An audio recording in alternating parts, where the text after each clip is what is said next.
नमस्कार बंधुरा आमी सोनाली और आपनारा देखছেন ग्रीन থাম चैनल। এই চ্যানেলে আজকে আপনাদের জন্য নিয়ে এসেছি যে নতুন এপিসোড, সেটা হচ্ছে জারবেরা গাছের পরিচর্যা।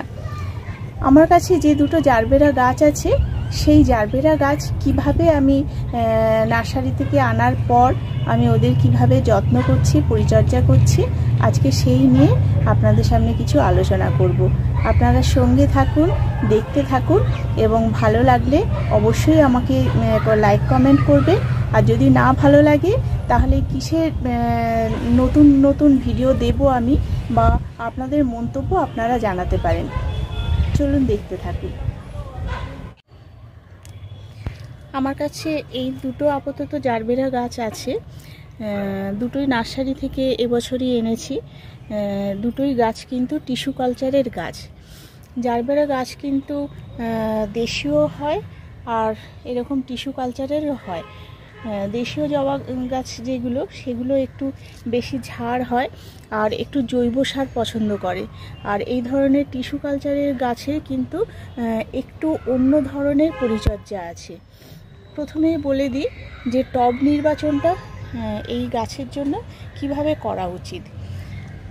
এখন তো আমি টব বদলাইনি, এবার বদলাবো। যেহেতু আমার কাছে নেই, সেই জন্যে আমি আজকে দেখাতে পাচ্ছি না। তো মাটির কিভাবে মিক্সড করবেন আর কিভাবে কি টব নেবেন, সেগুলো জানতে পারলেই আর তো কোনো অসুবিধা হবে না। এর জন্যে টব নির্বাচন করতে হবে একটু ওপরের এই পোর্শনটা একটু বড় হবে, মোটামুটি ব্যাসটা হবে 10 ইঞ্চি মতো, আর এই যে লম্বাটা হবে, হাইটটা হবে 6 ইঞ্চি মতো। কারণ এর শিকড় কিন্তু খুব গভীরে প্রবেশ করে না, সেই জন্যে এই ধরনের টব নির্বাচন করা দরকার। আর মাটি এক একজন এক এক রকম করেন, কারণ দেশি গাছের জন্য একটু এক ধরনের, আর টিস্যু কালচারের গাছ খুব সুখী গাছ আর কি। যেহেতু টিস্যু কালচার করে করা হয়, সেই জন্যে সেই গাছে কিন্তু মাটি প্রস্তুতি একটু ভিন্ন ধরনের হবে। টিস্যু কালচারের গাছে আপনারা গার্ডেন সয়েল 40% বা 60% দিতে পারেন, আর কোকোপিট একটু লাগবে, আর সিন্ডার একটু লাগবে, এগুলো সম পরিমাণ মতো। আর দেশি গাছের জন্যে কিন্তু একটুখানি বালি মাটি হলেই হয়ে যায়। আর কম্পোস্ট দিতে পারেন। ভার্মি কম্পোস্ট খুব একটা পছন্দ করে না, সেই জন্য একটু গোবর সার বা কাউডাং কম্পোস্ট এইটা দিয়ে করলে খুব ভালো হয়। আর টবের কথা তো বললাম। গাছের এখানে দেখুন, গাছে কিন্তু আবার নতুন করে কুঁড়ি আসছে। এই যে গাছের গোড়া সব সময় ভালো করে দেখতে হবে। এটা যেহেতু ছোট টব, সেই জন্যে তলার দিকে যে গাছের এই যে এই পোর্শনগুলো এখানে নেই সেরকম কিছু। এই যে মাটিতে লেগে আছে এই পাতা কিন্তু নষ্ট হয়ে যাবে, তখন আর কি এগুলো দেখে দেখে ভালো করে পরিষ্কার করে নিতে হবে। এই গাছে আমি পরিষ্কার করে দিয়েছি। এখান থেকে আবার এই কচি পাতা বেরোচ্ছে। ফুল এখনও এই গাছটায় আসেনি, তবে এই গাছে কিন্তু ফুল এসে গেছে এবং কুড়ি আসাও শুরু করে দিয়েছে। আমার আরেকটু আগে টবটা পরিবর্তন করা দরকার ছিল, যাই হোক এখন করলেও হবে। আর এই জারবেরা গাছের লাগানোর সময় হচ্ছে বেস্ট আর কি অক্টোবর, নভেম্বর, ডিসেম্বর। সারা বছরই এই গাছ লাগানো যায়, ফুল হয়, কিন্তু গরমের সময় আবার ফুলগুলো একটু ছোট হয়ে যায়।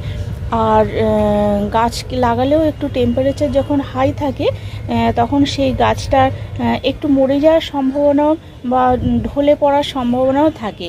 সেই জন্যে যারা লাগাতে চান জারবেরা গাছ, তারা এই অক্টোবর, নভেম্বর, ডিসেম্বরের যে ঠান্ডা একটু ওয়েদারটা থাকে, এই ওয়েদারের মধ্যে লাগিয়ে দিলে ভালো হয়। আর সারা বছরই তো ফুল পাওয়া যায়, তবে গরমের সময় একটু ফুলটা কম হয়। এখন ফুলের কোয়ালিটিটা ভালো হয়, গাছের কোয়ালিটিটাও ভালো থাকে। আর জারবেরা গাছে কিন্তু একদমই বৃষ্টির জল লাগানো চলবে না।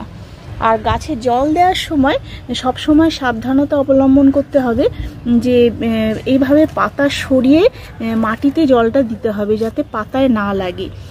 আর পাতাটাকে ফ্রেশ রাখার জন্য সপ্তাহে একদিন স্প্রে করে দিতে পারেন, কোনো অসুবিধা নেই। কিন্তু প্রত্যেক দিন জল দেওয়ার সময় গাছের পাতায় জল না লাগানোই ভালো, কারণ এই গাছে খুব ফাঙ্গাস অ্যাটাক করে। ফাঙ্গাসের কথায় আসি এবার। ফাঙ্গাস দূর করার জন্যে এই গাছে কিছু, যেমন ধরুন নিম তেলটা কিন্তু রেগুলার, মানে প্রত্যেক সপ্তাহে একবার করে ব্যবহার করতে হবে, ফাঙ্গাস লাগুক বা না লাগুক। আর এছাড়া অল্টারনেট করে যে কোনো ফাঙ্গিসাইড, যেমন ধরুন ব্যাবিস্টিন আছে, ওবেরন আছে, এই ধরনের যে কোনো ওষুধ আমরা ব্যবহার করতে পারি। তবে আর ওষুধের কথা, আপনারা যেসব ওষুধ বাড়িতে আছে সেগুলোই আপনারা ব্যবহার করবেন। তবে সাপটা কিন্তু খুব একটা কাজ করে না এতে, সেই জন্য সাপ বাদ দিয়ে যে কোনো ধরনের যা আছে বাড়িতে দিতে পারেন। তবে এই গাছকে কিন্তু সবসময় একটু খেয়াল রাখতে হবে যে পাতাগুলোর অবস্থা কেমন। প্রথমত গোড়াগুলো কিন্তু পরিষ্কার রাখতে হবে, যে পাতাগুলো একটু নষ্ট হয়ে যাবে সেগুলো সঙ্গে সঙ্গে কাঁচি দিয়ে কেটে দিতে হবে, কারণ এইভাবে টেনে ধরে যদি আমরা কাটি তাহলে কিন্তু সেই গাছের নষ্ট হয়ে যেতে পারে। আর যখন আমরা এই গাছকে বা দেশি গাছগুলোর বিশেষ করে যখন বড় টবে দেব, তখন এই গাছের গোড়া থেকে কিন্তু প্রচুর শাখা ছাড়ে। আমরা সবসময় টিস্যু কালচার পছন্দ করি, কিন্তু দেশিগুলোয় ফুল বেশি হয়, মানে এইগুলো যেমন ধরুন 2, 3, 4 এরকম হয়তো ফুল আসে, কিন্তু এই যদি আমরা দেশি গাছ পছন্দ করি তাহলে একটু বড় টবে দিতে হবে, আর প্রচুর শাখার বেরোবে গাছ থেকে, আর একসাথে কিন্তু অনেক ফুল পাওয়া যায়। সেই ফুল কিন্তু একসাথে হয়ে থাকলে দেখতেও ভালো লাগে। আর যখন মাটি তৈরি করবেন, বলা হলো না, মাটি শুধু মাটি বা সামান্য কিছু বালি বা সিন্ডার দিতে পারেন, আর তো এই গাছের ক্ষেত্রে বললাম কোকোপিটও দিতে পারেন, কিন্তু জলটা কিন্তু সব সময় মেপে মেপে দিতে হবে। জারবেরা গাছে কিন্তু রোজ জল দিতে লাগে না। দেখুন আমি আজকে জল দিয়েছি, মাটিটাতে যেরকম ভিজে আছে সেই ভিজে অবস্থায় কিন্তু আর জল দেয়া যাবে না, এটা মোটামুটি একদিন ছাড়া জল দিলেই হয়। তবে যারা সিন্ডারটা বেশি পরিমাণে দেন তাদের ক্ষেত্রে আলাদা, সিন্ডার তাড়াতাড়ি শুকিয়ে যায়। আর কোকোপিট থাকলে কিন্তু ওরকম একদিন অন্তর জল দিলে হয়।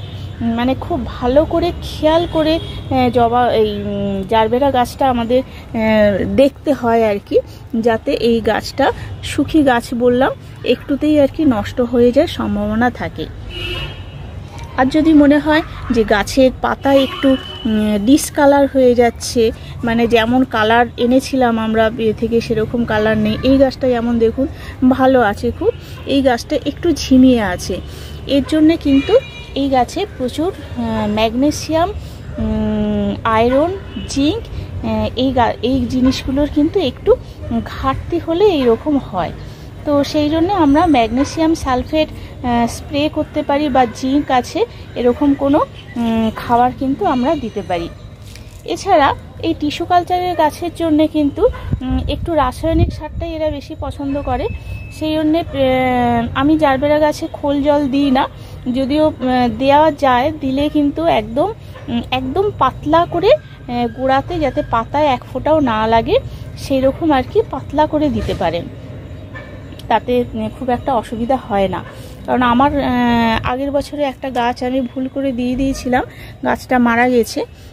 এমনিতেই তো গরমে ঠিকমতো যত্ন না করতে পারলে, একটু শেডের তলায় না রাখলে এই গাছটা বাঁচানো যায় না, একদম প্রখর রোদে রাখলে সঙ্গে সঙ্গে মরে যাবে। সেই জন্য এখন শীতকালে রোদটা ঠিক আছে, কিন্তু গরমকালে খুব একটু আড়ালে রাখতে হয়, সেভাবে রাখতে পারিনি। তো এই হচ্ছে এর পরিচর্যা। আর মাটি যখন তৈরি করবেন তখন কিন্তু একটু টব অনুযায়ী, যে টবটা বললাম 10 ইঞ্চি ব্যাস আর 6 ইঞ্চি হাইট, সেই টবের জন্যে মাটির সাথে 2 চামচ হাড় গুঁড়ো আর 1 চামচ হচ্ছে শিংকুচি, এই দুটো জিনিস একেবারে মিশিয়ে মাটিটা যদি প্রস্তুত করে রাখেন তাহলে কিন্তু ওখান থেকেই খাবার সংগ্রহ করবে।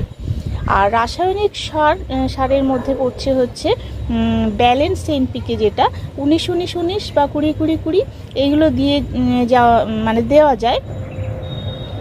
এছাড়া 19-19-19 বা 20-20-20 সঙ্গে 12-61-0 দিতে পারেন। কিন্তু এই যে ব্লুমিংয়ের টাইমে আপনারা 00-50টা দেবেন, তাহলে এই সময় ফুলটা ভালো হবে, আসবে। আর ম্যাগনেসিয়াম সালফেটের কথা বললাম, খাওয়ার কিন্তু এর থেকে বেশি কিছু খাওয়ারের আর দরকার হয় না। আর ওই একটু আয়রন, ক্যালসিয়াম, ম্যাঙ্গানিজ এইগুলোর দিকে একটু নজর রাখতে হবে, তাহলেই হয়ে যাবে। এই হচ্ছে জারবেরা গাছের পরিচর্যা। আর এই যে দেখছেন এই ফুলটা কিন্তু আমার প্রায় 10 দিন মতো হয়ে গেছে। এই গাছের এই ফুলগুলো কিন্তু স্টে করে অনেক দিন, সেই জন্য এটা বড় পটে দিয়ে দিলে তারপর যখন আরও বেশি ফুল আসবে তখন কিন্তু সেটা দেখতে ভালো লাগবে। বন্ধুরা, আপনারা সকলেই জারবেরা গাছ করুন, এটা খুব সুন্দর ফুলের একটা গাছ। অন্যান্য ফুলের মধ্যেও 2-4টে থাকলে খুব ভালো লাগবে। আর এর যত্নের জন্য বিশেষ কিছু বলার নেই, মোটামুটি এইটুকুই। এর থেকে যে খুব বেশি আপনারা কেয়ার করার দরকার আছে তেমনও কিছু নয় কিন্তু। আর এই গাছে কিন্তু নিয়ম করে প্রত্যেক মাসে অন্তত একবার কিংবা 15 দিনও বা 20 দিনও একবার যে কোনো মাইক্রোনিউট্রিয়েন্ট দিতে হবে। সে যে ধরনের মাইক্রোনিউট্রিয়েন্ট আপনার বাড়িতে আছে সেটা দিতে পারেন। আমি দিই অ্যাগ্রোমিন গোল্ড 1 ml 1 লিটার জলে প্রত্যেক মাসে একবার করে দিই। আপনারাও এভাবেই দিতে থাকবেন। যাই হোক, আজ ভিডিও এই পর্যন্তই, এখানেই শেষ করছি। নমস্কার।